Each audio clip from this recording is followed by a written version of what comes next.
ৰামাই শেষ ভৰসা ৰঙতিবাসী ৰাইজৰ ভুৱা প্ৰতিশ্ৰুতিৰ মাজত আবদ্ধ দিহিৰি অঞ্চলৰ বাট পথ এতিয়াও বোকা পানী গছকি যাতায়াত কৰিব লাগে এই অঞ্চলৰ ৰাইজে এজাক বৰষুণ দিলে বিদ্যালয়লৈ নোযোৱা হয় কণ কণ ছাত্ৰ ছাত্ৰী দৌৰপাং মথাউৰিৰ পৰা দিহিৰি চাৰিআলিত সংযোগ হৈ শিমলুগুৰিলৈ যোৱা ৰঙতি পঞ্চায়তৰ এই পথ দুটাত নপৰিল এচপৰাও মাটি বিহপুৰীয়া ফাৰ্ষ্ট শ্লোগানেৰে সভাই সমিতিয়ে উন্নয়নৰ ফবলা ঢাকঢোল বজোৱা বিহপুৰীয়া সমষ্টিৰ বিধায়ক অমীয় ভূঞাই কোনো উন্নয়ন নকৰিলে সমষ্টিটোৰ গ্ৰাম্যাঞ্চলৰ বাট পথসমূহ এই অভিযোগ স্থানীয় ৰাইজৰ এনে বোকাময় পথৰ পৰা পৰিত্ৰাণ বিচাৰি দিহিৰি অঞ্চলৰ ৰাইজে কাকচভাত যুৱ নেতা ৰাম ভূঞাই পথটি মেৰামতি কৰিবলৈ কিছু অৰ্থ সাহায্য প্ৰদান কৰে যাৰ বাবে অঞ্চলবাসী ৰাইজে কিছু সকাহ পায় স্থানীয় ৰাইজৰ অভিযোগ অনুসৰি বছৰ বছৰ চৰকাৰৰ ভুৱা প্ৰতিশ্ৰুতি আৰু জিঅ' টেকৰ মাজতে আবদ্ধ হৈ থাকিল অঞ্চলটোৰ বোকাময় বাট পথসমূহ উন্নয়নৰ মুখ দেখা পাবনে এই বোকাময় পথসমূহে যিটো ২ নং পুলিনাহনি আমাৰ ৱাৰ্ড হয় এই ২ নং পুলিনাহনি ৱাৰ্ডৰ ৰঙতি পঞ্চায়তৰ অন্তৰ্গত আৰু এই ২ নং পুলিনাহনি ৱাৰ্ডটোত ৯২ চনতে পঞ্চায়ত গঠন হৈছিলে তেতিয়া ময়ো সদস্য কৰিছিলোঁ পঞ্চায়তৰ ৯৩ চনত ৯৪ চনত এইখিনিৰ পৰা এই চাৰিআলিটোৰ পৰা এই দলঙৰ ওচৰলৈকে টকা ১৫,০০০ মাত্ৰ অনুদান পোৱা হৈছিলে পঞ্চায়তৰ ফালৰ পৰা সেই অনুদানটি এই ১৫,০০০ কাম কৰি পেলাই এইকণ দিয়া হ'ল তাৰপিছতে দলংখনৰ সিফালেদি পিছলৈ ১ কিলোমিটাৰ আকৌ ৪৮,০০০ টকা পোৱা হৈছিলে সেইটো ৯৩ চনত আৰু তাৰ পিছৰ পৰা আজি পৰ্যন্ত ইয়াত মানে এপাচি মাটি পোৱা পৰিলক্ষিত হোৱা নাই আৰু সেইকাৰণতে এতিয়া বৰ্তমান ৰাম ভূঞা দেৱে আমাৰ এই ৰাইজৰ দুখ দুৰ্গতি দেখি যিখিনি তেখেতে অনুদান আগবঢ়াবলৈ লৈছে তাত আমি নথৈ কৃতজ্ঞতা জ্ঞাপন কৰিছোঁ তেখেতলৈ আৰু তেখেত বৰ্তমান আমি কোৱা শুনিছোঁ যে টিকেট পায় নাপায় নাজানো কিন্তু কথা হ'ল কি সেইটো তেখেতৰ কথা আৰু তেখেতে বোলে আমাৰ এই অঞ্চলত কংগ্ৰেছ দলৰ হৈ বিহপুৰীয়া সমষ্টিত মানে তেখেতে বিধায়ক খেলিব বুলি কোৱা শুনিছোঁহে গতিকে যদিহে তেখেতে বিধায়ক টিকেটটো পায় যদি এই অঞ্চলৰ এই বিহপুৰীয়া সমষ্টিত তেতিয়াহ'লে আমি সকলোৱে তেখেতক জয়যুক্ত কৰাৰ এটা আমি প্ৰচেষ্টা চলাব লাগিব কাৰণ কেলৈ যিহেতুকে ৰাইজৰ যিখিনি মানে দুখ দুৰ্গতি দেখি তেখেতে মাজতে আহিছিলে এবাৰ ইয়ালৈ গতিকে তেখেতে ৰাইজৰ দুখ দুৰ্গতি দেখি যিখিনি ৰাইজক সঁহাৰি দিছে সেয়াই আমি পৰম কৃতাৰ্থ বুলি ভাবিছোঁ মানে অসুবিধা তাৰমানে বৰষুণ আহিলে আকৌ ইফালেদি নৈ পানী উঠে আৰু ইয়াত মানুহ যোৱা মেলা বহুত অসুবিধা আৰু এতিয়া শিবিৰৰ পৰা মানুহ যাবই পৰা নাই গতিকে এতিয়া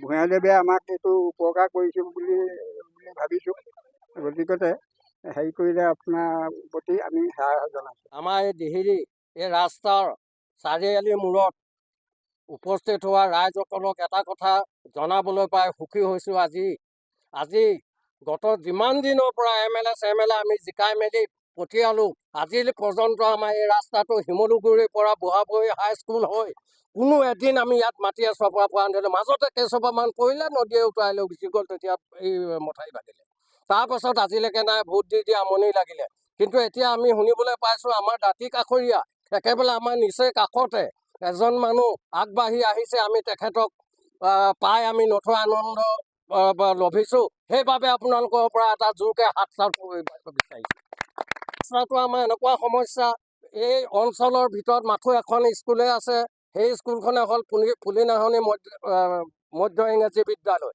আজিকালি চৰকাৰে প্ৰায় স্কুলবিলাক চব ভাঙি পেলালে এতিয়া ভাঙি দিয়াৰ পিছত আহি ইয়াত স্কুল এখন আছে এই স্কুললৈ যাবলৈ ল'ৰা ছোৱালী নাই কালি হৈছে এই মথাউৰিটোৰ পিনে চেক বান্ধটোৰ ওপৰেদি এজনী কিশোৰী যাওঁতে হাতটো ভাগি থাকিলে নি পেলাই এতিয়া মেডিকেলত পৰি আছেগৈ গতিকে এই ৰাস্তাটোত এজাক বৰষুণ হ'লে এআঁঠু পানী হয় আৰু এই যিটো পিছ দিয়া ৰাস্তাত দিলে সেই ৰাস্তাটোৰ ওপৰেদি এআঁঠু পানী বাগৰি গুচি যায় চাৰিওদিশে সেইকাৰণে আমি সকলো ৰাইজে আপোনাক বিচাৰিছোঁ আৰু আপোনাৰ যোগেদিয়ে যাতে আমাৰ এই ৰাস্তাটো হয় আৰু সুদূৰ শিমলুগুৰিৰ পৰা বৰপথাৰৰ পৰা ধৰি একেবাৰে লখিমপুৰ চিলাপথাৰ জোনাই মুকংচেলেকলৈ যোৱা এই দূৰপাং সিফালে দূৰপাঙৰ হেৰি এইটো কি কয় এই দলংখন ইফালে আছে আৰু এই মূৰে যদি আপোনাৰ যোগেদি আমি এখন দলঙো পাওঁ তেতিয়া আমি নথৈ আনন্দিত হ'ম।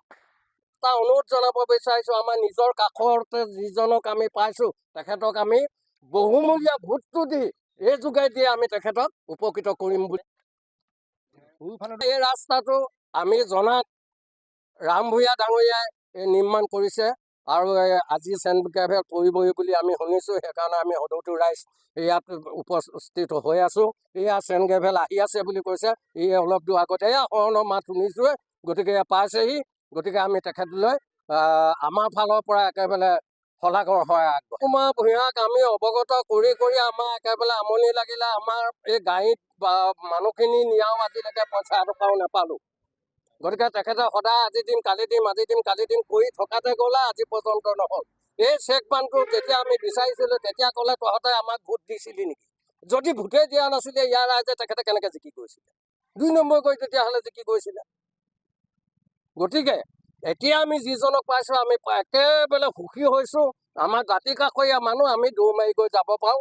আৰু এই আমাৰ ইয়াতে দেখিছে ন হাফ পেণ্ট এতিয়া বয়সস্থ মানুহ, গতিকে এতিয়া 60 বছৰ ঊৰ্ধত হৈ আছে। গতিকে এতিয়াও হাফ পেণ্ট পিন্ধি পেলাই আমি অহা যোৱা কৰিবলগীয়া। আজি ইয়াত উপস্থিত ৰাইজসকল, আমি আজি বহুত বছৰে জীয়াতো ভুগি থকা এই ৰাস্তাটো কাম আমাক উপকৃত কৰিবৰ কাৰণে আমাৰ স্থানীয় যুৱক ৰাম ভূঞাদেৱে আগবাঢ়ি আহিছে।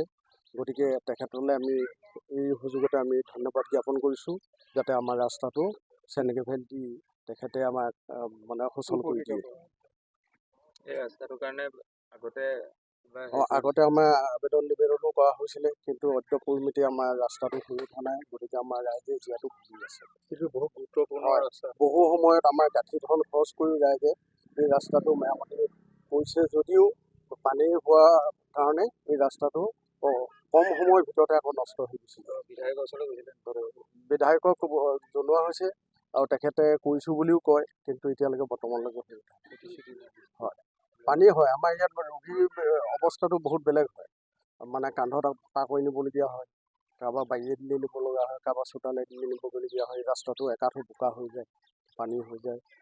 গতিকে এইবিলাক সমস্যা আমি আজি বহু বছৰৰ পৰা ভুগি আছোঁ। গতিকে তেখেতে এই আমাৰ সমস্যাবিলাক সমাধানৰ কাৰণে আগবাঢ়ি অহাৰ কাৰণে আমি তেখেতলৈ ধন্যবাদ জ্ঞাপন কৰিছোঁ। ইয়াতে আছোঁ আজি এবছৰ দিন হ'ল আৰু এতিয়া ঘৰলৈ যাব পৰাই নাই, পানী হৈয়ে থাকে অকল। বৰষুণ দিলে পানী হয়, বৰষুণ দিলে পানী, আৰু ৰাস্তাত যাবলৈ মানুহ যাবলৈ বাট নাই, বোকাই মানুহ পাৰ হ'ব লাগে।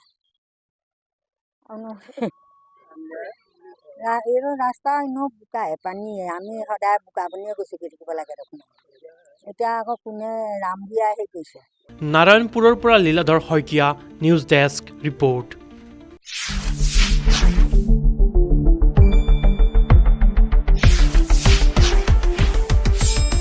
শুদ্ধ আৰু বিস্তৃত বাতৰিৰ বাবে চাই থাকক নিউজ ডেস্ক ৰিপৰ্ট।